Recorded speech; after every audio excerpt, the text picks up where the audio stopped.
Comencemos por demostrar que esto efectivamente es así. Que cuando multiplico un complejo por su conjugado, el resultado es un número real, definido como la suma de los cuadrados de la parte real del complejo y la parte imaginaria del complejo. Pues entonces, si tomamos a z como a más bi, en esta expresión binómica, la parte real es a, la parte imaginaria es b, y el conjugado es a menos bi. Veamos qué pasa con el producto. Pues el producto será a más bi por a menos bi. Vamos a multiplicar tal y como hacemos siempre. A por a, pues a cuadrado, a por menos bi, y luego tenemos bi por a. Finalmente, bi por menos bi es menos b cuadrado y cuadrado. Notemos que estos dos términos se cancelan. Aquí fíjense que esto yo lo puse como resultado de hacer bi por a. Y la b la escribí segunda, pues porque es un producto de números reales y es conmutable. Entonces veamos que esto se cancela. Y luego tenemos aquí i cuadrado, que sabemos que es igual a menos 1. Así que aquí nos quedaría más b cuadrado, donde a es la parte real y b la parte imaginaria del complejo. Efectivamente tenemos que el producto de estos complejos, es decir, z por su conjugado, es igual a la parte real al cuadrado más la parte imaginaria al cuadrado. Fíjense que aquí había puesto un guión arriba del z, ya lo he borrado, ¿bien? Estaba así. Así que corríjanlo si ustedes lo han copiado. Z por su conjugado. Perfecto, ya lo hemos demostrado. Ahora, ¿por qué esto es tan importante? Es importante porque el producto nos está dando como resultado un número real puro. Y esto nos va a ayudar muchísimo a la hora de hacer divisiones. Para entender por qué, pues vamos a ver un ejemplo con números. Consideremos que queremos hacer esta división. La división entre estos dos números complejos. Nosotros hasta ahora veníamos trabajando, tomando este complejo y multiplicando por el inverso multiplicativo de lo que tenemos aquí en el denominador. Sería muy diferente si en el denominador tuviésemos un número real puro. Por ejemplo, algo así. Porque vimos que esto se puede escribir como 1 más 2i multiplicando el inverso multiplicativo del 3, que es simplemente un tercio. Y de esa forma, nosotros habíamos ya definido el producto entre un complejo y un escalar, es decir, entre un complejo y un número real. Esto simplemente era distribuir ese escalar, es decir, un tercio y 2 tercios. Súper fácil. O sea, que si en el denominador nosotros tuviésemos un número real, las cosas serían muy fáciles. Y aquí radica el truco. Vamos a hacer un cambio en esta expresión para que aquí en el denominador ya no tengamos un número complejo, sino que tengamos un número real puro. Y para eso vamos a hacer uso, pues, de esta propiedad. ¿Y cómo lo vamos a hacer? Pues tenemos que tener en cuenta que si este denominador nosotros lo multiplicamos por su conjugado, el resultado nos va a dar un número real. ¿Por qué puedo hacer esto? Si yo tomo esta expresión y la multiplico por 1, ¿ustedes se quejarían? ¿Dirían que estoy alterando esta igualdad? ¿Que estoy cambiando este cálculo? Pues para nada. Multiplicar por 1 no cambia las cosas. Y si yo multiplico por 2 y divido por 2, pues tampoco cambio las cosas, ¿cierto? Porque 2 entre 2 es 1. Entonces, lo que voy a hacer en esta línea de pensamiento es simplemente decir, multiplico y divido por el conjugado de este número.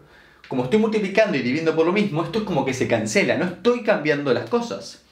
Y la ventaja frente a esto es que si se fijan, abajo en el denominador tengo el producto de este número y su conjugado.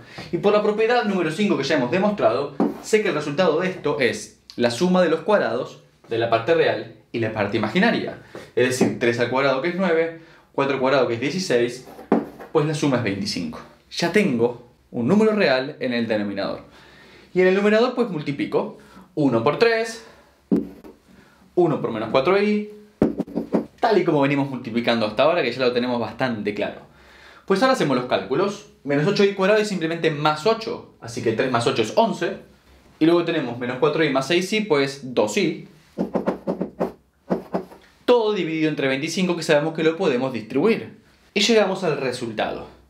De ahora en más, quiero que recuerden ustedes que si tienen que resolver z partido w, no van a estar usando eso del inverso multiplicativo que por ahí cuesta memorizar. Simplemente recuerden que tienen que multiplicar y dividir por el conjugado que tienen en el denominador y de esa forma operan para poder llegar a una expresión como esta, donde el denominador es simplemente un número real.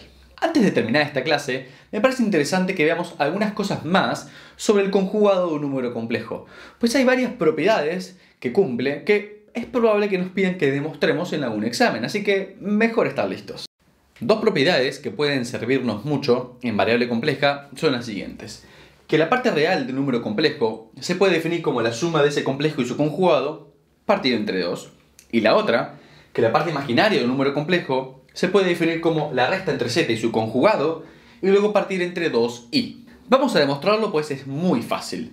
Consideremos a z como a más bi y su conjugado justamente a menos bi, es decir, cambiando el signo de la parte imaginaria. Veamos qué pasa cuando los sumamos. Pues si sumamos, tenemos a más a es 2a, y puesto que las partes imaginarias tienen diferentes signos, es decir, son opuestos, al sumar se anulan y nos queda de esta forma. Cuando pasamos el 2 dividiendo,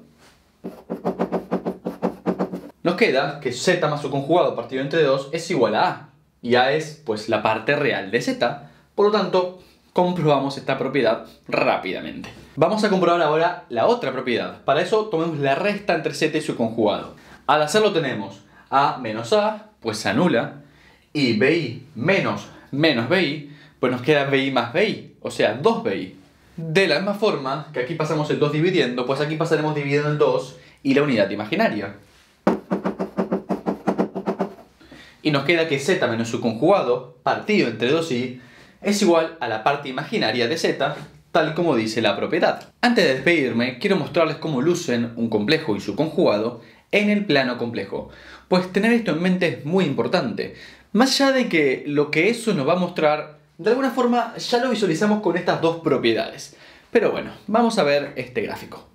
Consideremos a z como un complejo que se encuentra en el primer cuadrante, con parte real a y parte imaginaria b.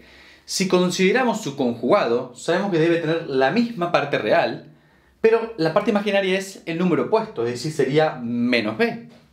Queda definido entonces ese punto en el plano complejo. Y aquí tenemos el conjugado. Es importante tener esto en cuenta porque de alguna forma nos recuerda que cuando sumamos un complejo y su conjugado, puesto que sus partes imaginarias son opuestas, el resultado es un número complejo que está sobre el eje real. Eso lo podemos ver si aplicamos la regla del paralelogramo que aprendimos en vectores. Si formamos el paralelogramo definido por estos vectores, es decir, por estos complejos que estamos graficando, la diagonal es la suma. Y tal y como hemos visto, la suma de z y su conjugado es la parte real de z multiplicado por 2, es decir, 2a. De esta forma acabamos con esta clase donde hemos hablado muchísimo sobre el conjugado de un número complejo y hemos visto que su importancia no es menor. Sigamos avanzando en este curso para aprender cada vez más sobre variable compleja. Nos vemos en el próximo video.